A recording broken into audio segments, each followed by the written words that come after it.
নমস্কাৰ আজি আমি ভাইটি আৰু মই আহিছোঁ গুয়েনিকা আৰ্টিষ্ট ফেক্টৰীলৈ হিৰো আকাশ এদিন ময়ো চম এই ফিল্মখন চাবলৈ আৰু এই ফিল্মখন পৰিচালনা কৰিছে হিমাংশু প্ৰসাদ দাসদেৱে আৰু আমি টিকট ল'লোঁ বলক এতিয়া ভিতৰলৈকে যাওঁ দৰ্শনী দেখুওৱা হৈছিলে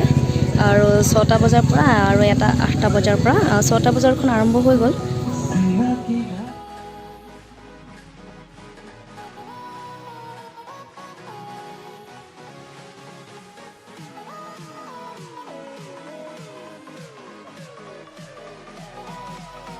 দ্বিতীয় দৰ্শনীৰ টিকেট লৈ আছে এতিয়া অকমান সময় পিছত আৰম্ভ হ'ব আৰু হিৰো কি খবৰ বঢ়িয়া ভাল খবৰ ভাল এতিয়া চাম বঢ়িয়া চোৱা ৰেডি হৈ আছো আচলতে আজি আমাৰ হিৰোৰ জন্মদিন মানে গুয়েনিকা আৰ্টিষ্ট ফেক্টৰীত প্ৰথম দৰ্শনী হৈ গ'ল 6টা বজাত আৰু 8টা বজাত দ্বিতীয় দৰ্শনী আছে আৰু মানুহ আহিছে আৰু প্ৰথম দৰ্শনী চোৱাৰ পিছত মানুহে যিমানখিনি মৰম দিলে সঁচাকৈ ভাল লাগিছে আৰু নিজে কৰা কাম এটা যেতিয়া বেলেগে উৎসাহ দিয়ে সঁচাকৈ ভাল লাগে আৰু দ্বিতীয় দৰ্শনীও চোৱাৰ পিছত মানুহে ভাল পাব বুলি আশাবাদী আৰু আজিৰ পিছতে কাইলৈ আছে নলবাৰী নাট্য মন্দিৰত 5টাকৈ দৰ্শনী কাইলৈও লগ পাম নলবাৰীত আজি বৰিহাটত কাইলৈ নলবাৰীত আকৌ লগ পাম ভাল লাগিব হাই চাবা হিৰো হিৰো চাবা Yes. Yes.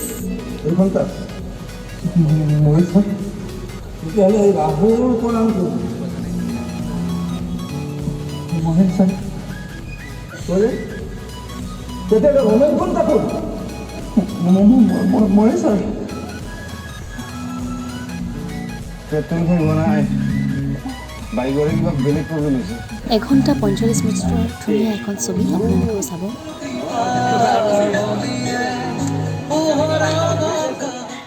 আপোনাক কি খানা বনোৱাৰ দিছে নেকি দায়িত্ব দিলে টেষ্টি বনাইনে কেতিয়াবা টেষ্টি হয় কেতিয়াবা বেয়া হয় খুৱাই চাব আৰু আমিও কম কোনোবা দিনাখন কি বনাইছে আজি আজি দাইল ভাত আলু পিটিকা আইও বহুত দেৰি হৈ গ'ল মাছ মাংসটো নহ'ব এতিয়া নহ'ব আৰু পৰিয়া গাহৰি আছিল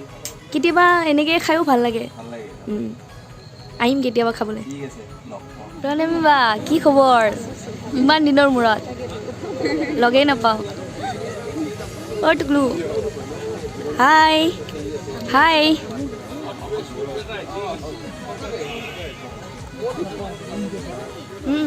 হিৰো কেনেকুৱা লাগিল চাই বহুত ভাল লাগে আচলতে কি ক'ম ভাষাই নোহোৱা হৈ গৈছে ইমান ধুনীয়া এখন ছবি অতি কম দিনতে নিৰ্মাণ কৰা হৈছে আচলতে চিনেমাখন চাই এনেকুৱা অনুভৱ হৈছে যে আধালৈকে চাই মোৰ অনুভৱ হৈছে যে জীৱনত সুখী হ'বলৈ যদি সঠিক মানুহ জীৱনত থাকে তেন্তে খৰচৰ সিমান এটা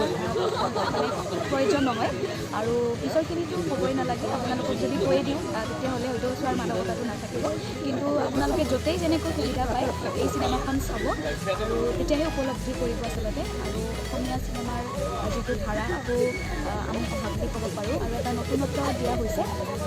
সাধাৰণতে চিনেমাখন চাই আমি কোনোবাখিনিত নিজক বিচাৰি পাইছোঁ আৰু যদি আপোনালোকেও চায় কোনোবাখিনিত হয়তো নিজক দেখিবলৈ পাব আৰু সৰু সৰু মানুহৰ কেনেকুৱা জীৱন ধাৰা কেনেকৈ জীৱন নিৰ্বাহ কৰে গতিকে নিজৰ সপোনবিলাক পূৰণ কৰিব যাওঁতে কিমান কঠিন কৰিব লগা হয় এই আটাইবোৰ সামৰি এখন ধুনীয়া চিনেমা যাৰ নাম হিৰো আৰু য'ত পৰিচালনা কৰিছে অসমৰ এগৰাকী বিখ্যাত পৰিচালক হিমাংশু প্ৰসাদ দাসে গতিকে এই জেগাতে আটাইখিনি শুভেচ্ছা জ্ঞাপন কৰিছোঁ আৰু আপোনালোকে য'তেই যেনেকৈ পায় চিনেমাখন চাওক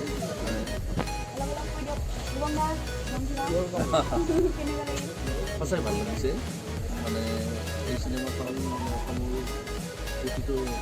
মানুহে চাব লাগে বিশেষকৈ আমাৰ অভিনয়ৰ লগত যিখিনি মানুহ জড়িত ষ্ট্ৰাগল কৰি আছে সেই মানুহখিনিটো মানে চোৱা সেই ল'ৰা ছোৱালীখিনি চোৱাৰ কাৰণে সাংঘাতিক স্ক'প আছে ইয়াৰ পৰা বহুত শিকিবলগীয়া আমাৰ মেইন হিৰোজন এইজন হিৰো ধুনীয়া হৈছে থেংক ইউ বহুত ভাল লাগিল চালোঁ আহি চোৱাৰ কাৰণে বিৰাট ভাল লাগিল আৰু তোমাৰ লগতে আমাৰ বিশ্বাস আছে সকলোৱে আদৰি ল'ব আৰু ইয়াতে যেনেকৈ সকলোৱে আদৰি লৈছে মৰম দিছে এনেকৈ আৰু আপোনাক মৰম দি যাব আপুনি এনেকৈ আগুৱাই যাব আপোনাক বহুত বহুত ধন্যবাদ জনাইছোঁ লগতে গুয়েনিকা আৰ্টিষ্ট ফেক্টৰীৰ আটাইকেইজন ব্যক্তিক আৰু ফিল্মখনৰ লগত জড়িত হৈ থকা আটাইকেইজন ব্যক্তিক আপোনাৰ জৰিয়তে আৰু কিবা আছে গৌৰৱ একদম হিৰো প্ৰমোশ্যন হৈছে কি কয় প্ৰমোশ্যন হৈ আছে লাহে লাহে লাহে লাহে হৈ আছে শৰ্মা দা পাৰ্টি দিব লাগিব আপুনি এনেকুৱা নেকি গৌতমক চেলে যাব লাগিব হয় আৰু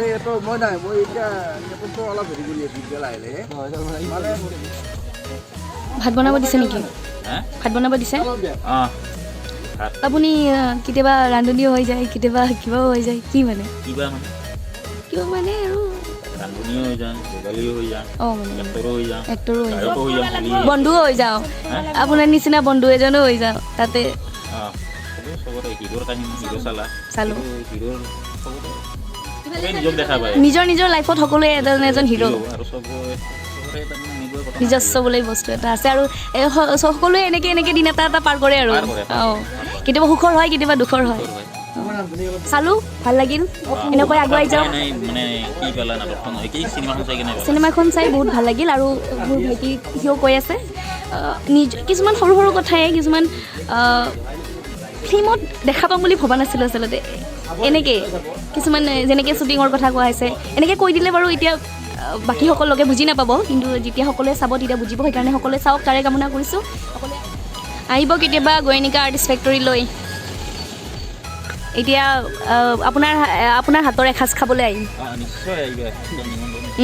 কি খাই ভাল পোৱা আলু পিটিকা মাংস ব্ৰইলাৰ একো নাই মাছ মাংসৰ ভিতৰত ব্ৰইলাৰ ধুনীয়াকৈ ৰান্ধি খুৱাব আৰু দ্বিতীয়তে তাৰমানে কি আৰু বনশ্ৰী আহিব লাগে নহ'লে স্কুল আৰু মাজে মাজে গুণিকেট কিবা এটা হ'লে বনশ্ৰী আহে আমিও মাজে মাজে শিকিব লাগে স্কুলৰ কথাবোৰ মনত পেলাই দিলে ছাৰে আহিম কেতিয়াবা